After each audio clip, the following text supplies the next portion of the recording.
2023년 9월 29일 어느 축구 선수에게 한 통의 전화가 울려옵니다. 발신자의 이름은 율리안 나겔스만. 수화기 너머로 독일 축구 국가대표팀에 복귀해달라는 나겔스만 감독의 요청. 국가대표 유니폼을 벗었던 이 선수는 고개를 끄덕거리며 굳은 결심을 하고 자리에 일어서 옷을 다시 갈아입게 됩니다. 그의 이름은 바로 토니 크로스.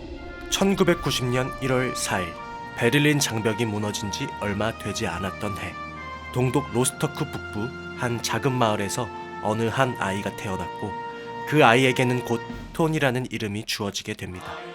어렸을 때부터 그에게는 배드민턴 챔피언 경력이 있었던 어머니, 그라이프스발트 지역 구단의 유소년 감독을 맡고 있던 아버지가 곁에 있었기에 운동과 축구를 자연스럽게 접할 수 있게 되었죠. 그가 6세가 될 무렵 아버지가 지휘하는 유소년 팀으로 자신의 동생 펠릭스와 함께 입단, 이후 아버지를 따라 자신의 고향과 100km 정도 떨어진 한자 로스토크 U16 팀에 이적하게 되면서 그의 축구 인생의 포문을 열게 됩니다. Hallo, mein Name ist Toni Kroos, ich spiele bei Hansa, die 1-Jugend und mein Tipp ist 1-0 für Hansa. 이탈리아에서 열린 U16 대회에서의 활약을 필두로 2005년 전국 유소년 선수권 대회에서 팀이 준우승을 차지하게 되면서 자신의 이름을 점차 알리기 시작하게 되죠. 대회에서 군계 일학의 활약으로 주목을 받던 이 소년을 데려가기 위해 여러 팀들이 눈독을 들이게 되었지만 더 많은 관심을 갖고 지켜본 팀이 있었으니 바로 분데스리가의 바이에른 뮌헨. 크로스 또한 뮌헨에서의 성장이 자신의 선수 인생의 가장 큰 힘이 될 수 있다 믿었기에 그는 망설임 없이 뮌헨의 유니폼을 입으며 2006년 입단하게 됩니다. 이런 어린 선수에게 31억이라는 거액의 이적료를 지불한 만큼 뮌헨이 크로스에게 거는 기대는 상당히 높았습니다. 독일 축구의 레전드 베켄바워의 재능을 물려받은 최고의 신성이라는 극찬을 받기까지 했죠. 그가 입단한 지 얼마 되지 않은 2007-2008 시즌, 불과 17세의 나이에 뮌헨 1군에 합류하여 감격의 리그 데뷔전을 기다리고 있었습니다. 2007년 9월 26일 그는 마침내 분데스리가 무대에 첫 출전하여 클로제의 2골을 모두 어시스트하는 맹활약을 펼치며 성공적인 데뷔 무대를 장식하게 되었습니다. 쟁쟁한 선수들이 질비한 팀 내에서 한 어린 선수가 자신의 능력을 보여주었기에 이건 감격의 순간임이 틀림없었죠. 10월 25일 치르베나 치베즈다와의 유에파컵에서 교체로 출전하여 한 골 한 도움의 활약으로 자신의 진가를 서서히 넓혀간 크로스. 그는 팀에서의 활약뿐만 아니라 국제 무대에서도 꼬마 전차군단의 사령관으로 활약했습니다. 바로 2007년 한국에서 열린 U17 월드컵 대회 총 5골 4도움으로 독일의 3위를 이끌며 골든볼과 브론즈슈까지 수상. 그는 이 대회를 통해 선수 생활의 성장을 한층 더 끌어올리게 되었습니다. 데뷔 첫 시즌부터 리그 우승, 포칼컵 우승이라는 커리어를 쌓으며 성공적인 출발을 알리게 되면서 말이죠. 하지만 새로운 시즌이 시작되고 그가 적색 군단의 주전 자리를 차지하기에는 많은 어려움이 있었습니다. 슈바인슈타이거, 마르크 반 본머리라는 중원 자원이 아직 건재하였고 스쿼드 내 그의 자리는 없었습니다. 08-09 시즌 안타깝게도 단 7경기 출전에 그치고야 말았죠. 설 자리를 점차 잃어간 크로스는 계속 울분을 삼키며 생각했습니다. 뮌헨에서의 생활이 과연 행복한 것인가에 대해 말이죠. Kaputt gemacht, wir haben es teilweise hergeschenkt, das muss man so klar sagen, aber trotzdem würde ich jetzt nicht alles so schlecht sehen, wie es gemacht wird, genauso wenig wie es alles so gut war, wie es schon mal gemacht wurde. Ich denke, wir müssen. 그런 그에게 또 하나의 기회가 찾아오게 됩니다. 당시 위르겐 클린스만 감독 주도 아래 레버쿠젠으로 18개월 임대 이적이 성사가 된 것이었죠. 임대 이적을 결심한 크로스는 해내겠다는 다짐을 하며 발길을 옮기게 됩니다. 반드시 자신의 가치를 증명해내겠다는 목표 그 한 가지를 갖고 2009년 1월 레버쿠젠 유니폼을 입은 크로스는 쉽지 않은 주전 경쟁을 향해 뛰어들며 지몬 롤페스, 아우구스트 등과 같은 핵심 중원 자원들과 경쟁해 기회를 노리게 됩니다. 시즌 초반 돌풍을 일으켰던 팀이 서서히 부진을 겪게 되자 크로스에게도 마침내 기회가 찾아왔습니다. 다만 본래 그가 뛰었던 중앙 미드필더 자리가 아닌 측면 윙어로 출전하게 되는데 이는 그에게 긍정적인 효과를 가져다 주었죠. 양발이라는 장점과 특유의 탈압박 능력으로 입단 3개월 만에 볼프스부르크전에서 데뷔골을 장식하게 됩니다. 2009-2010 시즌 새로운 감독 유프 하인케스의 지휘 아래 팀의 중심이 되어 한 걸음 앞으로 나아갑니다. 12월 19일 멘헨글라트바흐전의 멀티골을 비롯 12월 이달의 선수상이라는 영광을 안고 말이죠. Hier, die Chance, Tor ist leer und Ball ist drin! 1:0 für den VfB Stuttgart. Die U23 mit der Führung. Der Jubel ist schon da, Ball ist im Tor. Aber es zählt nichts. 또한 조국의 국기를 단 생애 첫 월드컵 출전이라는 영예를 안고 그의 이름을 전 세계에 하나씩 알리게 됩니다. 그의 활약에 매료되어 완전 이적의 손을 건넨 레버쿠젠. 하지만 크로스는 새로운 도전과 꿈 그리고 또 다른 기대감을 안고 뮌헨으로의 복귀를 위해 발길을 옮기게 됩니다. 마치 더 높은 곳을 향해 넘어서겠다는 사명감을 가진 채로 부풀린 꿈을 다시 안고 돌아온 뮌헨으로의 복귀. 하지만 여전히 크로스는 한숨이 가득했습니다. 윙어로 뛰었던 자리에는 로벤과 리베리가 굳건히 지키고 있었으며 중앙 볼란치 위치에는 여전히 슈바인슈타이거와 반본멜이 버티고 있었죠. 그러나 우연히 다시 찾아온 한 번의 기회. 로벤의 공백을 틈타 출전 도장을 찍으며 크로스는 높이 올라서기 위한 발판을 마련하며 자신의 위치를 위해 계속해서 집중합니다. 그리고 또 다른 행운의 등장. 그는 자신의 은사 하인케스와 다시 재회하게 됩니다. 그것은 마치 크로스의 운명과도 같았죠. 로벤과 리베리의 잦은 부상을 기회로 팀의 플레이메이커라는 중추적인 역할을 맡으며 그는 성장하고 계속해서 증명해 나갑니다.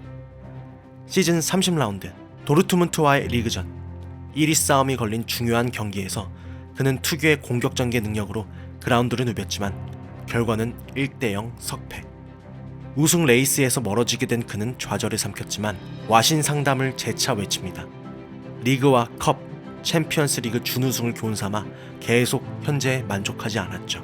결정적인 순간에서 팀을 승리로 이끄는 득점을 만들어냈고 아스날과의 챔피언스 리그에서도 환상적인 골을 뽑아내며 승승장구하게 됩니다. 하지만 8강 유벤투스전에서 그는 부상으로 낙마하여 잠시나마 그라운드를 비우게 되었지만 이러한 순간들은 그에게 팀이 트래블을 달성하는데 큰 힘과 동기부여가 되었죠. 이후 그는 함께했던 은인 하인케스를 떠나보내고 위대한 거장 펩 과르디올라를 맞이하며 또다시 새로운 시즌을 맞이합니다. 그는 펩 체제 아래 라인을 내려 패스를 뿌려주는 역할을 수행하며 과거보다 더 발전한 중원의 역할을 계속해서 수행합니다. 이전 팀 레버쿠젠을 상대로 한 원정골과 더불어 또다시 챔스에서 만난 아스널을 향해 득점포를 가동하며 해결사로 거듭났습니다. 그리고 2014년 6월 그는 자신의 두 번째 월드컵이었던 브라질로 향하게 되죠.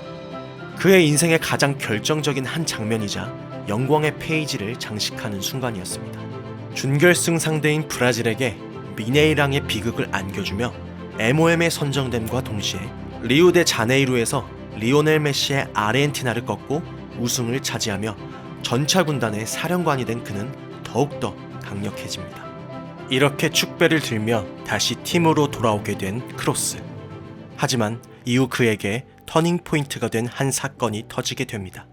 그것은 바로 Toni Kroos haben wir ja am Ende des Tages nicht verkauft, weil wir ihn nicht behalten wollten, sondern er hat seinen Vertrag nicht verlängert. Was wir verhindern wollten, war, dass er in 2015 ablösefrei dann den Club verlässt. Ich glaube, das ist so ein Luxus, den wir uns ja einfach nicht erlauben wollten. Wir haben dann ein finanziell gutes Angebot von Real Madrid erhalten, das wir dann auch 뮌헨 소속으로 계속 혹사당하며 팀을 위해 헌신했지만 팀은 그를 위대한 선수라고 인정해주지 않았습니다.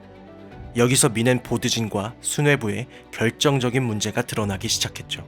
팀의 주급 체계를 비롯해 동료였던 마리오 괴체, 티아고의 주급이 자신보다 높게 책정된 것에 대해 크로스는 의구심을 품기 시작합니다. 뒤에서 자신을 험담하며 돈만 밝히는 이기적인 선수라는 말을 듣게 되죠. 가장 결정적이었던 건 그의 가슴에 비수를 꽂은 말 한마디. 너는 월드 클래스가 아니야. 크로스는 이내 결심합니다. 이후 그는 한치의 망설임 없이 이적을 택했습니다. 맨체스터 유나이티드의 구애도 있었으며 리버풀의 스티븐 제라드가 직접 그를 설득해 이적을 권유하였기에 많은 팀들이 자신을 원한다는 걸 잘 알고 있었죠. 하지만 그는 시선을 돌리며 또 한 번 결심하게 됩니다. 그의 최종 목적지는 바로 산티아고 베르나베우. 그의 축구 인생의 결정적인 역할을 하게 될 레알 마드리드로 발걸음을 옮기며 또 다른 시작을 향해 출발하게 됩니다. 위넨 생활의 청산, 새로운 곳을 향한 도전. 산티아고 베르나베우는 그에게 있어서 꿈의 궁전과도 같았습니다. 레알 마드리드의 흰 유니폼은 곧 그가 축구 교수로서 명강의를 펼칠 수 있는 심볼로 자리매김하게 되죠. 또한 그의 주변에는 너무나도 완벽한 선수들이 함께 있었습니다. 크리스티아누 호날두, 카림 벤제마, 모드리치 같은 선수들과 말이죠. 그중 루카 모드리치는 크로스에게 있어서 환상적인 파트너였습니다. 크로스는 모드리치와 짝을 이루며 안첼로티 감독의 4-4-2 포메이션 전술에서 넓은 시야와 왕성하고 가시성 있는 활동력으로 중원 플레이어 역할의 핵심이 됩니다. 레알 입단 첫 시즌 12경기에서 패스 성공률이 무려 94%에 육박. 이어 24경기까지 경기를 치른 후에 패스 성공률은 93%나 될 정도로 그는 환상적인 패스 마스터가 되었습니다. 리그 11라운드에서 라리가 데뷔골까지 성공시키면서 말이죠. 열심히 달렸던 첫 시즌이었지만 불행하게도 그를 신뢰했던 안첼로티는 레알을 떠나고 맙니다. 이후 후임으로 오게 된 감독은 라파엘 베니테지. 4-2-3-1 볼란치의 한 축으로서 기용되었지만 크로스의 몸은 지난 시즌과는 사뭇 달랐습니다. 준수한 미드필더 스탯에 비해 수비력이 따라오지 못하는 단점이 작용하여 크로스의 무게감은 더욱더 무거워졌죠. 하지만 이러한 부진했던 크로스의 상황은 그가 다시 반등하는데 결정적인 역할을 하게 됩니다. 베니테즈의 경질, 그리고 지네딘 지단과의 운명 같은 만남이었습니다. 우리에겐 너무나 익숙하고 잘 알고 있던 바로 크카모의 본격적인 결성이 탄생하게 됩니다. 그는 모드리치, 카제미로와 각자의 역할을 분담하며 상대 선수들을 압살하기 시작합니다. 그 결과는 15-16 시즌 레알의 값진 운데시마를 달성함에 있어 중요한 결과를 가져오게 되었죠. 여기에 만족하지 않고 그는 자신의 트리오를 이끌며 매 경기마다 정점을 찍는 명장면을 연출합니다. 마치 경기장을 강단으로 삼아 자신의 축구 능력을 직접 보여주며 명강의를 펼치는 교수처럼 16-17 시즌 97.4%라는 경이로운 패스 성공률로 자신의 친정팀 바이에른 뮌헨을 무너뜨렸고 감격의 더블 우승을 달성하며 그의 심장은 더욱더 강렬하게 뛰기 시작했죠. 많은 팬들의 기쁨과 환호 속에서 재계약이라는 희소식을 안고 그는 힘차게 앞을 향해 나아갑니다. 2018년 5월 27일 리버풀과의 챔피언스리그 결승전. 아쉬웠던 장면들을 주로하고 간결한 플레이와 패스 연계로 팀의 2연속 우승에 힘을 보탰습니다. 하지만 매 경기마다 쉬지 않고 혹사당하며 계속 경기를 치러왔기에 그의 몸은 남아나질 않았죠. 이후 어느새 다가온 그의 세 번째 월드컵. 명실상부 조국을 이끌며 우승을 이뤘던 지난 대회처럼 그는 또 한 번 조국의 우승을 위해 지친 몸을 이끌고 만반의 준비를 하게 되었습니다. 그러나 그의 염원과는 전혀 달랐던 1차전의 멕시코전 충격의 패배. 반드시 승리를 필요로 했던 스웨덴전에서 그는 치명적인 패스 미스를 저질러 실점의 원인을 제공하게 되었으나 이후 팀의 천금 같은 동점골로 기사회생하였고 역전을 향해 죽을 힘을 다해 사활을 걸었습니다.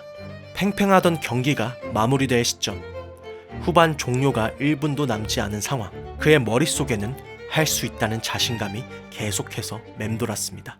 결국 그는 극적인 프리킥골로 조국을 탈락의 위기에서 구해냅니다. An inspirational moment from Toni Kroos. Well, when they're down, when they are tested, they find a way to win. 신락 같은 희망으로 치르게 된 마지막 3차전. 그는 고군분투했지만 어쩌면 자신보다 더 간절했을 수도 있는 F조 최약팀에게 패배하며 그는 눈물을 삼켰습니다. 아쉽게 러시아를 떠나며 그는 다시 한번 간절하게 마음을 추스립니다. 과거 힘들었던 시련을 생각하며 물러나지 않겠다는 굳은 다짐을 품은 채 말이죠. 잠깐의 슬픔을 뒤로하고 다시 레알로 돌아왔지만 적지 않은 변화가 있었습니다. 에이스 호날두의 이적을 시작으로 자신의 구세주였던 지단 감독이 곁을 떠나게 되었죠. 어수선한 분위기 속에서 크로스의 굳은 결의와는 다르게 팀은 정체기를 맞이합니다. 안정적인 플레이를 여러 보여줬던 크로스였지만 성적은 그러지 못했습니다. 설상가상으로 트로피에 익숙했던 레알이 무관을 기록하며 성적 부진을 면치 못했던 크로스. 허나 그런 그에게 지단 감독이 다시 돌아오며 그는 멈추지 않고 일어섭니다. 딥라인 플레이메이커로 반등을 꿰찬 그는 19-20 시즌 수페르코파 결승전에서 아틀레티코 마드리드를 격파하며 지단 감독에게 복귀 후 첫 우승을 선사합니다. 코로나 바이러스로 인해 전 세계가 들썩였지만 그의 축구 집념은 흔들리지 않았습니다. 전 세계 팬들에게 자신의 축구가 어떠한지를 명강의하듯 보여주었고 그는 어느새 레알의 정신적 지주가 되어 있었습니다.